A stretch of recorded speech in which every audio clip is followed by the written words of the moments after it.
Blood-soaked shoes, vacant eyes, bodies that simply refused to stop moving. Now, this wasn't a dream, and it certainly wasn't some story designed to frighten children. In the city of Strasbourg, the rhythm was not a celebration. It was a sentence. Modern historians treat the dancing plague as a physical reality, not a myth, because the archives of the time provide a detailed, almost clinical record of the horror. Hundreds of people were trapped in their own skin, dancing until their hearts gave out or their feet literally tore open. They weren't laughing. They were screaming for help while their muscles locked into a convulsive, endless loop. The movement was like a parasite, and the most terrifying part? No one knows why it started. July 1518. The sun is a white, oppressive weight over Strasbourg. Now, back in the 1500s, social life here was a jagged edge. On one side, you had the powerful nobility living in insulated comfort. On the other, the poor commoners had no power, no voice, and absolutely no safety. These commoners survived primarily through farming and gardening, relying heavily on wheat as their staple food. But nature had turned hostile. Strasbourg experienced extreme weather in the 1500s, heavy rain, floods, and prolonged winters. This created a cycle of crop failures. Wheat became a rare commodity, and widespread famine settled over the city's residents like a shroud. Then came the extreme summer of 1518. The heat intensified, and the rain just stopped. Clean water vanished, leaving residents with only murky, stagnant water for their daily needs. And underfoot, the sanitation was non-existent. Household waste and human excrement were thrown directly into the streets.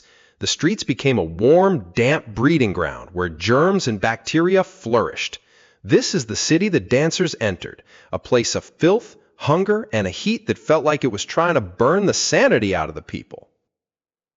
Frau Troffea is the name we must remember. She didn't live in a palace, but in the filth of a slum. Her home was barely a sanctuary. She lived under significant pressure, enduring domestic violence from her husband. One day, she simply stepped into the street. She began to dance. For hours, Frau Troffea moved, drifting from one place to another throughout the city. At first, the people watching thought it was a performance, a street act, maybe a bit of madness for a crowd to gawk at. But that illusion vanished quickly. They realized she could not stop. Look at her face. It is not happy. There is no joy in this movement. There is only a flicker of panic in her eyes as her body moves against her will. There is no music, only the sound of her feet hitting the cobblestones. Her husband screams at her. People plead with her to cease. She does not respond. She is gone, lost in a rhythm only she can feel. Some call this mass hysteria. The theory suggests that for Frau Troffea, this was not a choice, but a psychological escape from domestic violence and poverty. It was a break in the mind, a fracture caused by too much suffering. And the most terrifying part is how it ends. This dance wasn't just her release, it became a psychological contagion, waiting for the next person to catch it. It didn't stay with one woman. A few days after Frau Troffea, other people began to experience the same phenomenon. The number of dancers increased daily. It was no longer a solitary break from reality. It was a contagion of movement. They were everywhere. The dancers moved through city streets, small alleys, markets, and right in front of the church. There was no music, only the sound of feet slapping against the stone and the ragged breath of the dying. These people were not celebrating. They danced with expressions of exhaustion, their bodies betraying them in the heat of the July sun. This was not a sickness of the poor alone. The dancing plague affected people from various backgrounds, farmers, bakers, and even distinguished officials. It didn't matter who you were or what you owned. The plague did not discriminate by social class. Whether you held a title in the city council or baked the bread for the starving, the rhythm found you. Once it took hold, you simply could not stop. The silence of the indoors became a fortress. As the streets filled with the rhythmic thumping of the exhausted, a different kind of panic seized those watching from behind shuttered windows. The residents of Strasbourg feared the dancing was a contagious disease, or perhaps something far more sinister, a cult ritual involving the devil. The people didn't just watch, they retreated. Doors were bolted and locks turned, as many residents locked themselves in their homes to escape a madness they couldn't name and didn't want to touch. The City Council of Strasbourg held an emergency meeting with nobility, physicians, and religious leaders to find a way to stop the uncontrollable dancing. The room was cold, the air thick with the panic of the men in power. The physicians had their theories, but they were trapped in a vacuum of ignorance. They had no one to answer the most terrifying question: why would 100 people continue to move their feet until their bones break? One of the leading theories of the time was that the dancers suffered from hot blood. They believed the blood was overheating, causing the same kind of convulsive movements they used to describe certain types of feverish illnesses. This was a medical logic of the era, a logic that failed to save a single person. Fear has a way of narrowing the mind. As the streets filled with the convulsing bodies of the dancers, the people of Strasbourg searched for a reason. They found one in the legend of Saint Vitus. He was a Christian martyr from the 3rd to 4th century AD who allegedly cursed people to dance uncontrollably. The logic was simple. The city had offended the saint, and the city was paying. Desperate to break the spell, the residents of Strasbourg turned to the only weapon they had.